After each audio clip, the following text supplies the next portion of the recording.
Laissez-faire during the late 1800s had a better effect on the economy and society and political parties compared to progressivism.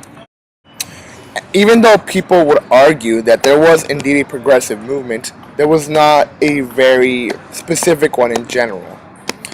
The various movements that went on were just for common good that everybody wanted. No, they were just based off of progressive ideas. Take, for example, the railroad. During that time, Theodore Roosevelt put into effect different laws that would restrict monopolies, but instead would help to monopolize the railroads and other companies and industries. Even though their acts had good cause, they instead hurt the economy and society in general. An example of this would be breaking down monopolies. Even though monopolies were seen as bad, they truly weren't in a sense. Monopolies were exploiting workers and trying to make good profits. That in turn would help the U.S. Against competition in foreign countries. So instead of helping monopolies, breaking them down only worsened the economy. An argument would be that progressives wanted to keep the national identity of an American being a small, rugged farmer or worker that would come out of poverty and make a living in the world.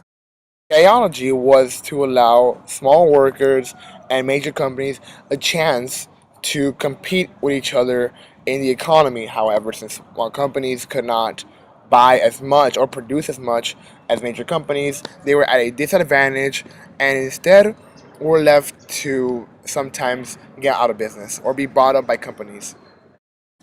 Instead, monopolies were actually helpful for the economy of the United States at the time because they were able to mass produce materials, manufacture goods such as the Model T, and that essentially brought down the prices of cars and other materials at the time.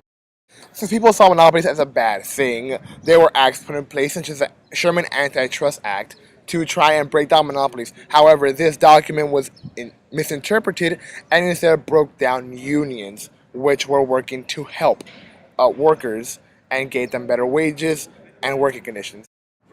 Since capitalism is a system based off of competition and a free market economy, essentially everything would have turned out for the better if the government had not intervened as progressives would have liked. With more government intervention, government is able to invest into certain companies, therefore choosing the winners and losers in the economic system. Going back to small firms and breaking down monopolies, when monopolies were broken down, companies would therefore split the profits that they had, and therefore would probably lose workers because they would not be able to maintain their wages or continue the number of jobs that they had. This will only increase the percentage of unemployment and cause for an inequality in the workforce. Since more people wanted to gain money to get out of poverty, there were problems such as how many people could take work and what people could do to gain more money to survive.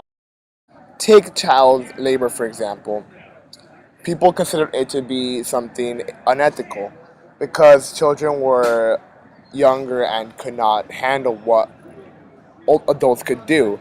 However, there was child labor even before the Industrial Revolution. Taking kids out of the labor force would only help in the society by giving the jobs to adults who needed them. In the end, progressive ideas would only lead to harm the economic and social growth during the Industrial Revolution. Essentially, the system would have corrected itself and therefore fixed any problems